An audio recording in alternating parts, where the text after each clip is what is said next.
If you should visit a place that has a lake in the woods and a beautiful waterfall, then you may also find two little engines called Skarloey and Rheneas.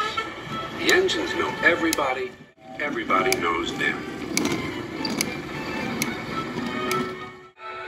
There are two more engines, Sir Handel and Peter Sam.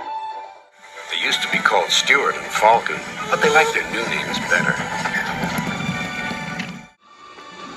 One day, Sir Topham Hatt sent Edward to the works to be mended. A big surprise awaited Edward. It's Skarloey.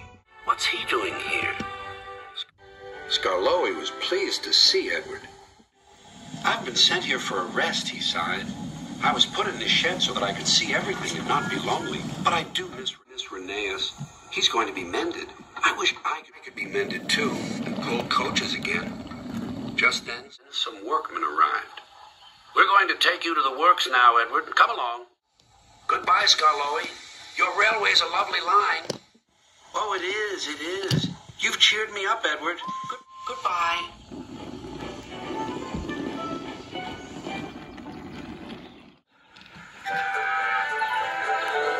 Meanwhile, Sir Handel was having trouble with some coaches. He tried to be kind, but the coaches didn't trust him. They were awkward and rude. There was worse to come. Some careless sheep strayed onto the line.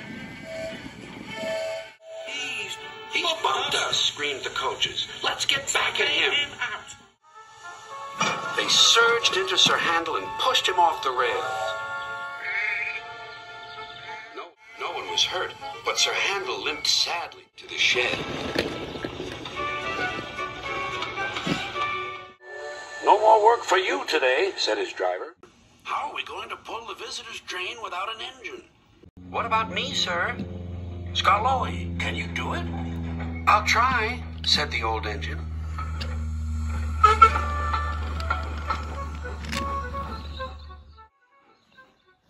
The coaches stood at the platform. I'm ashamed of you, scolded Skarloey. You might have hurt your passengers. The coaches quivered. We're sorry, Skarloey. The conductor blew the whistle, and their journey began.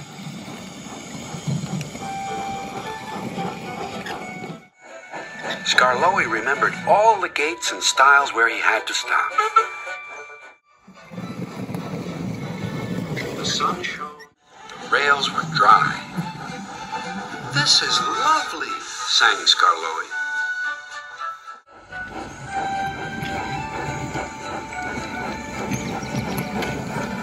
Presently, the line grew steep. Skarloey felt short of steam. Take your time, soothed his driver. It'll be better downhill, Skarloey said to himself. But it wasn't. His springs were weak, and the rail joints jarred his wheels. At last, a spring gave way. I feel all crooked, cried Skarloey.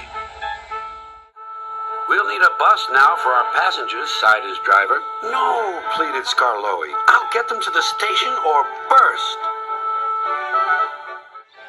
James was waiting at the platform.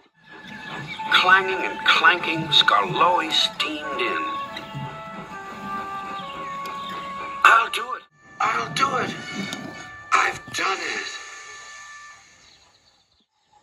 James collected his passengers and respectfully puffed away.